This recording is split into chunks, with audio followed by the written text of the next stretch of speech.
Hi friends, my YouTube channel में आपका स्वागत है। आज हम फिर से नया वीडियो लेके आ गए हैं। आज के वीडियो में हम देखेंगे कि स्प्लिट एसी में फ्लशिंग कैसे करते हैं।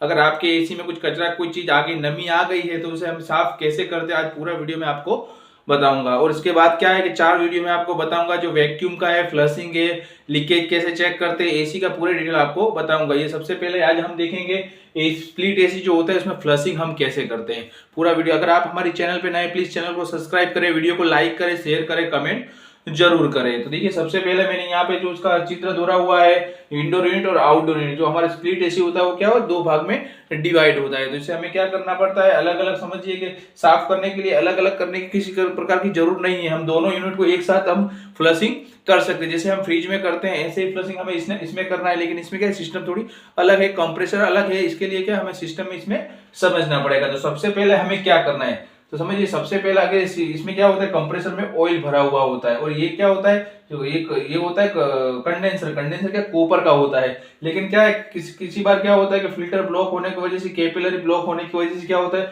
सिस्टम में क्या होता है, गैस सर्कुलेशन नहीं होता। गैस सर्कुलेशन नहीं होने के लिए क्या हो रहा है, पूरी सिस्टम में हमारा ठीक से कूलिंग नहीं आता। इसके लिए हमें क्या करना पड़ेगा, पूरी पाइप को, तो गैस पूरा सिस्टम में से निकाल के हमें इसे फ्लशिंग करना पड़ेगा, यानी साफ करना पड़ेगा। जो कचरा के कोई चीज हमारे अगर फिल्टर में, कैपिलरी में आ गई तो हमें इसे साफ करना पड़ेगा। तो सबसे पहला हमें क्या करना पड़ेगा, तो समझिए, अगर आपका ये जो इंडोर है और ये आउटडोर है, इंडोर यूनिट कहाँ पे लगता है, तो रूम में लगा हुआ है। और आउटडोर यूनिट क्या होता है, बाहर टेरिस पे कहीं पे बाहर लगा हुआ, स्टैंड मार के लगाया हुआ होता है। तो सबसे पहले हमें सिस्टम में क्या करना है, तो समझिए कि ये क्या है, सक्शन वाल्व है, डिस्चार्ज वाल्व है।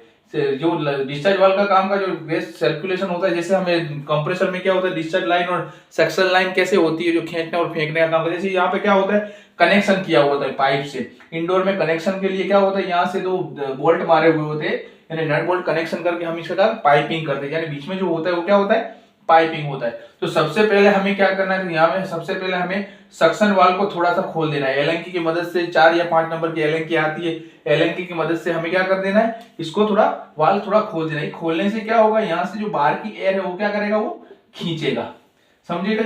इसमें क्या होता है, चार्जिंग लाइन का पॉइंट यहाँ पे नहीं दिया होता, यहाँ पे है क्या होता है, जो वाल दिए होते हैं उसके ऊपर से हमें चार्जिंग पॉइंट अलग से एक पॉइंट दिया होता है। जैसे नॉर्मल जो रेसिप्रोकेटिंग जो कंप्रेसर होते हैं उसमें क्या सिस्टम होती है, उसमें 3 पाइपें होती है, लेकिन इसमें क्या होता है, 2 होती है। समझिए, सक्शन और डिस्चार्ज लाइन होती है। लेकिन ये वाल के आधार से आप क्या कर सकते हैं, गैस चार्ज कर सकते हैं, क्योंकि सक्शन और चार्जिंग लाइन का जो लाइन होती है कंप्रेसर का, उसका काम का है, एक ही काम है, क्या करना, गैस को खींचना, कि एयर को खींचना। इसके लिए जो एसी में होता है, इसमें क्या होता है, कंप्रेसर की 2 ही पाइप होती है, यानी ये वाल लगा हुआ होता है। तो हमें क्या करना पड़ेगा, सबसे पहले अंदर समझिए कि हमने गैस तो उड़ा दिया सिस्टम में से, अगर हमारे कूलिंग नहीं आ रहा तो उसके बाद हमें एलएनकी की मदद से थोड़ा वाल को खोल देना है। यानी क्या होगा, जब हम कंप्रेसर को क्या करेंगे, ऑन करेंगे, कंप्रेसर को ऑन करेंगे, तो ये सिस्टम में क्या होगा, सिस्टम जैसे डिस्चार्ज लाइन से क्या होगा, डिस्चार्ज लाइन जाए, डिस्चार्ज हाई प्रेशर वाला जो गैस तो होगा नहीं, लेकिन एयर होगी ना, जो एयर क्या करेगी, यहाँ से खींचेगी, इसको सक्शन लाइन से खींचेगी। और कंप्रेसर क्या करेगा, डिस्चार्ज लाइन में ले फिर फिल्टर के पास ये क्या करेगा, हवा को भेजेगा। तो इसके लिए हमें सबसे पहला क्या करना है, साफ करने के लिए सबसे पहला हमें फिल्टर को क्या कर देना है,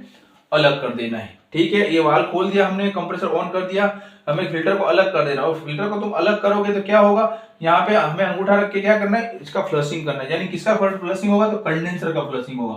और फ्लशिंग का मतलब क्या है कि इसके अंदर समझिए कुछ जात की नमी, कचरा के ऑयल कुछ चढ़ गया है, तो वो क्या होगा, हम अंगूठे से दबा के क्या करेंगे, उसका पूरा ऑयल और कचरा निकाल देंगे। तो क्या हो जाएगा, ये कंडेंसर हमारा क्लीन हो जाएगा। लेकिन जब तक हमारा प्रेशर रहता है तब तक हमें दबाए रखना है। जैसा लगेगा एयर फुल होगा, यानी कहने का मतलब ये पूरी एयर भरा गई कंडेंसर, इसके बाद हमें छोड़ना है। इससे क्या होगा, वो चाट की चीज सब निकल जाएगी।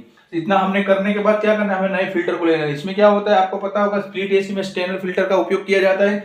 उसके बाद हमें क्या करना है, नया फिल्टर वेल्डिंग से वेल्डिंग कर देना है। ये हमने क्या करते हैं, फिल्टर को फिर से क्या करते हैं, वेल्डिंग कर दिया, यानी रोड की मदद से।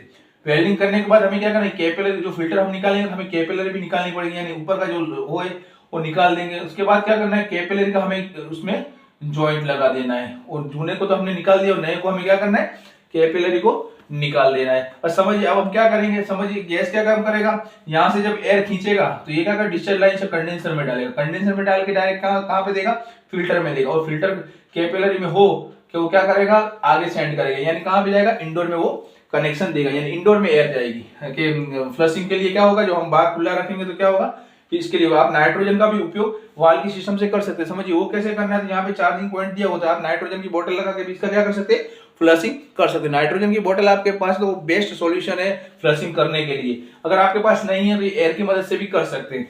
फिर क्या करना है हमें, फिर समझिए कि यहाँ का कनेक्शन कर दिया, तो अब कंप्रेसर चालू करेंगे तो क्या होगा, सक्शन से यहाँ से खींचेगा एयर को, कंप्रेसर क्या करेगा, इसको कंडेंसर में सेंड करेगा, कंडेंसर क्या करेगा, फिल्टर में सेंड करेगा, फिल्टर में कैपिलरी में होकर वो अंदर का जो यूनिट है इंडोर है उसके अंदर एयर जाएगी। फिर हमें क्या करना है, सक्शन वाल्व के पास कहाँ पे भी पाइप हमें खोल देनी है। समझिए कि हमने क्या किया, यहाँ से पाइप खोल दी।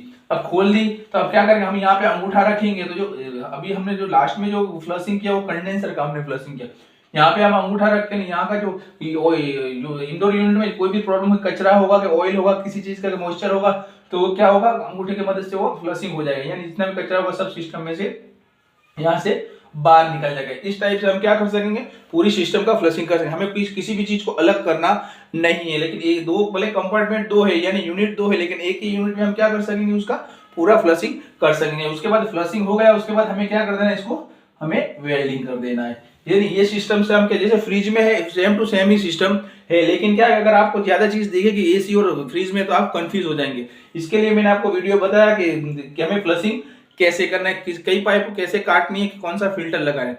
आपको हमारा वीडियो कैसा लगा प्लीज कमेंट करके जरूर बताएं।